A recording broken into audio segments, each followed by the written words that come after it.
Seekers, Inga from Health Origins here. So today I'm gonna be improvising and making Moroccan tagine because I've got some tagine spices and I've got butternut squash and some carrots. So we're going to be roasting some vegetables first, and then we're going to be making the actual tagine. And also today I'm experimenting and I'm filming with my GoPro camera to give you like a wide angle, and you know, so I'm gonna be putting that in, and let me know if you like the way it looks, you know, if you like how the, you know, the GoPro wide angle gives you the view from the top, so if you do, just give me a thumbs up for the video and I'll keep on doing that. If not, just put a comment, you know, say that you preferred the other way. So yeah, so let's go, let's see. So I've got my mise en place for roasting the vegetables. I've got one small butternut squash, so that's about, I would say, 4 cups. 3 to 4 cups, and that's 4 carrots chopped up into, they're both chopped up into about 2 centimeter slices, cubes. So I've got the vegetables, I've got a couple of tablespoons of olive brine in here, I've got a tablespoon of onion powder, 1 teaspoon of cumin powder, half a teaspoon of garlic, and 1 teaspoon of smoked paprika. So I'm gonna, and also I've got this dish, so I'm gonna add the vegetables one by one to this dish and add some liquid.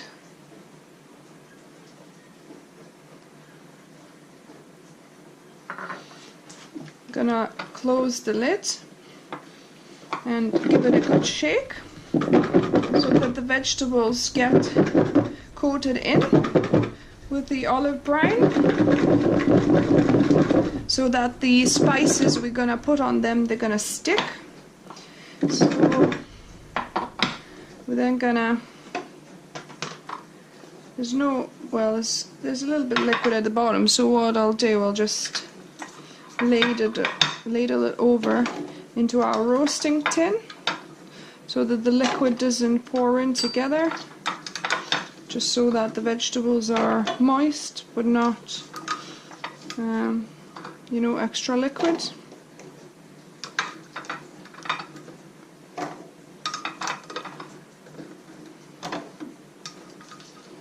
So that's for the carrots, and I'm going to do the same with the butternut squash. Add to this dish, add a little bit more of olive brine and give it a good shake.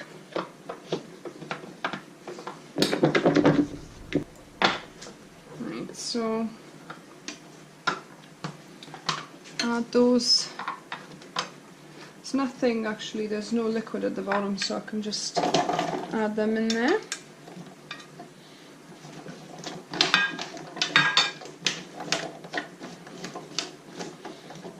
Give them a stir. So now we are ready to put, so this is the roasting tin obviously. Now I'm ready to mix the spices. So I'm going to mix the spices in a bowl.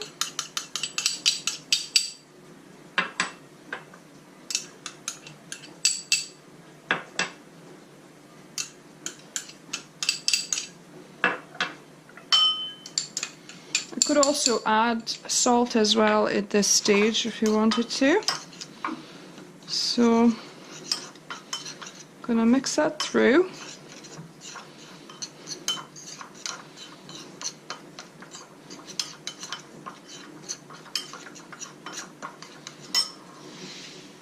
And then I'm gonna sieve it onto the vegetables using little sieve I've got. In fact, I'll probably need a bigger one because it's a little bit more spices than I anticipated. So I'm going to use this bigger sieve and add the spices on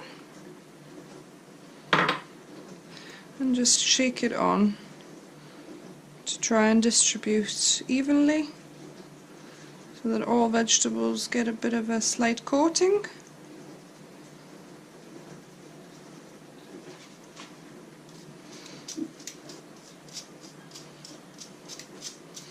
My onion granules are a bit lumpy still, so I'm just gonna have to work it with a spoon. And for the bits that actually not going through, you could just sprinkle them on top anyway. This is just onion granules, so that'll be fine. Sprinkle them on top. So that's it. So now this tray is ready to go into the oven. So I've got my mise en place, so I've roasted the vegetables here, so butternut squash and carrot. And so I ended up first roasting it for 20 minutes open to kind of let it seal, you know, the outside on 200 degrees, and then I put the lid on for another 40 minutes. So that's an hour altogether that's roasted.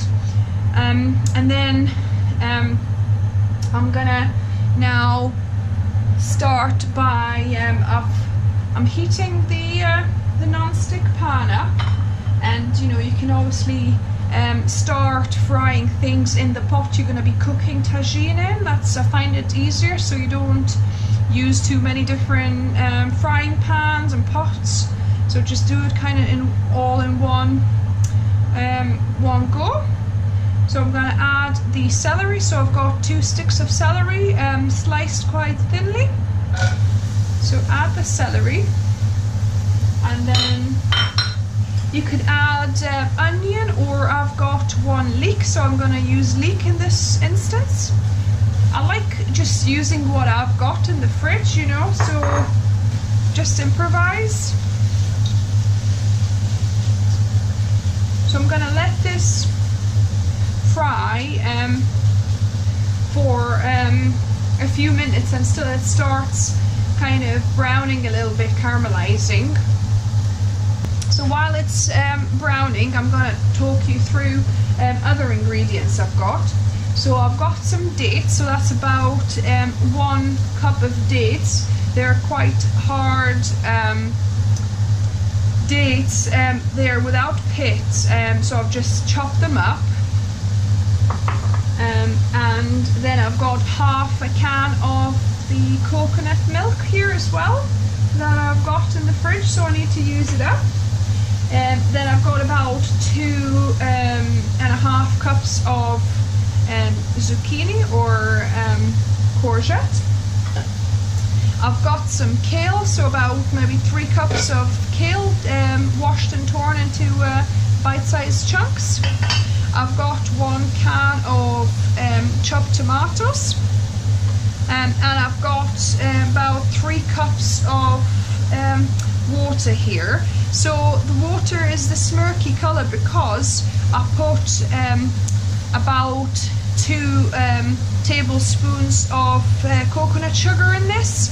So normally tagines you put a tablespoon or 2 of some kind of sugar anyway, but because I had some of this coconut sugar water left over from making vinegar for another video, then I've, you know, decided to use it up, and I've added some more kind of water or boiled water from some vegetables I had.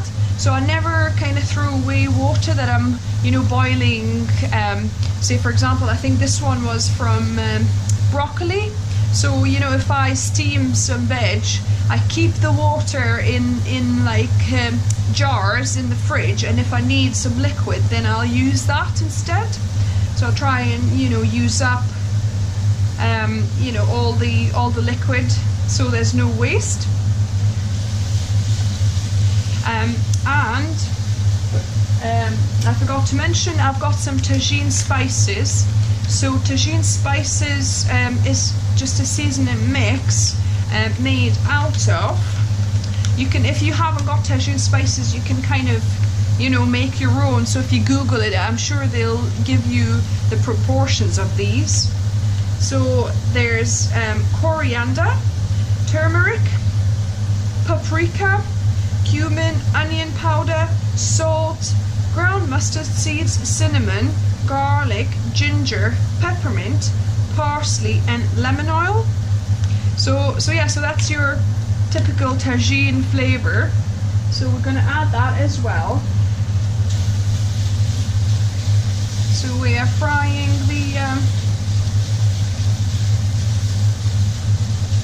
the celery and leeks. Like I said, if you haven't got leeks, you can always use an onion.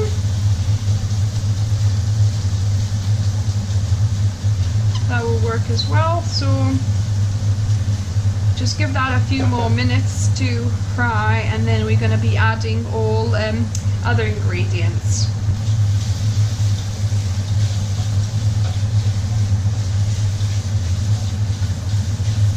So it's starting to caramelize a little bit. I can see a little bit of brown kind of glaze sticking towards the bottom a little bit. So if there's more, in a couple more minutes we can add maybe a couple of tablespoons of the water we've got, the stock, to just kind of deglaze it, or you can just use normal water as well. And you know, kind of help it brown it, and you know, to wash off the sugars that get stuck to the bottom of your frying pan.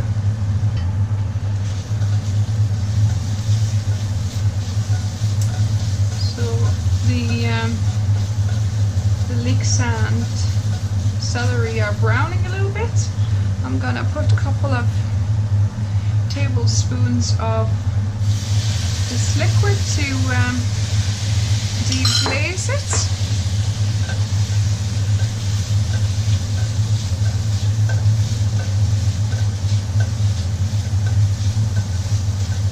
And I'm gonna now add a couple of tablespoons of this tagine spice, and I'm gonna fry it up a little.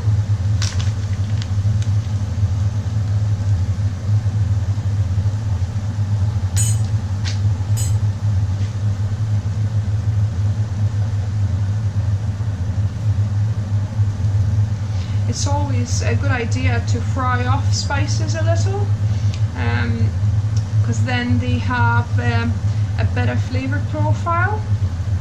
But you only need to dry fry the spices for about a minute. If you do it any more than that, then they'll start burning. So I can start smelling the actual aroma of the spices.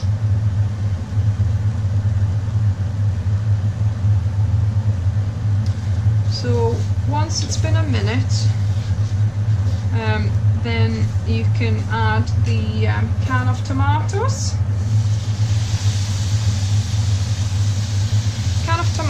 And then you can also wash it out with your remaining of your liquid or stock. So instead of this vegetable water I've added, you could add, you know, 3 to 4 cups of stock as well. So that's that added. Then we're going to add all the rest of the ingredients. So we're going to add dates. We're going to add all the roasted vegetables in here. Butternut squash and the carrots.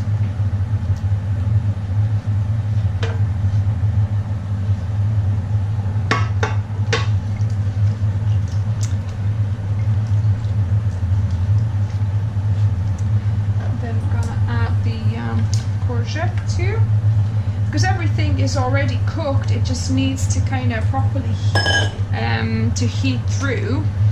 So we're going to add that, And we'll also gonna add the milk.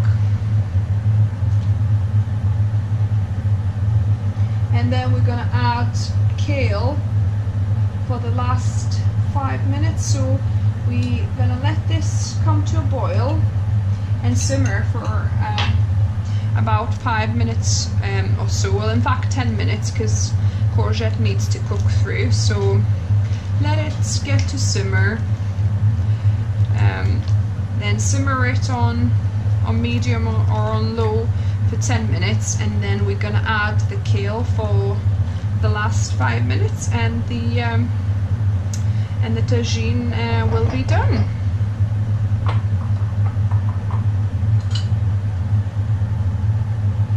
So I'm gonna put the lid on this and let it come to the boil.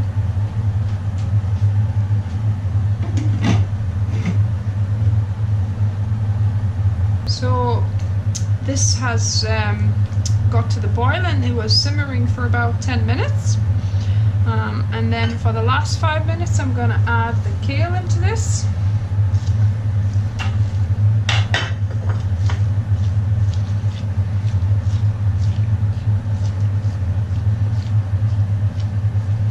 And you can also add salt. Obviously, if you're not using stock, you can also add some salt as well. But we prefer adding our salt onto the plate as well. So whichever way you want to do it, whether you want to put some in the dish, now, or if you wanted to just add to your plate. We find that you use much less salt if you just sprinkle on the plate as you're eating it. So yeah, so I'm gonna put the lid on and let this finish cooking. So I'm gonna put it another 5 minutes, and that's it. So the tagine will be done after that time. And this tagine can be eaten with rice, with couscous. Could even eat it, with buckwheat and other grains as well. So it's up to you. I think the more traditionally is, couscous and rice and quinoa actually as well. So yeah, so another 5 minutes and we'll be finished. So the tagine has completed cooking, and all that's left is a taste test. Also, this tagine is a bit watery of the amount of water we put in. So if you wanted a bit more of a thicker sauce consistency, you could, for the last 5 minutes, when you add kale, you could also put some starch slurry. So, arrowroot powder with a little bit of cold water, or tapioca starch with a bit of cold water. And that would thicken the sauce up. Okay. So guys, all that's left to do is a taste test. So let's have a little taste.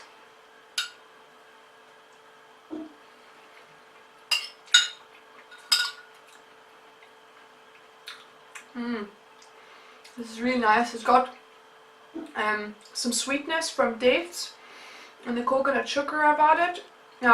But it's also got the sourness from the tomato, so it really balances really well. And also it's got a bit of creaminess from the coconut I've added.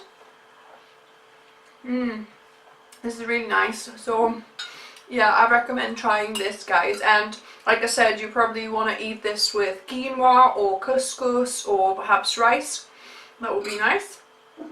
So yeah, just let me know how you liked my new way of filming with the wide angle camera on some shots, and obviously how you liked the recipe, if you tried it, if you did any substitutions to anything, and until the next time.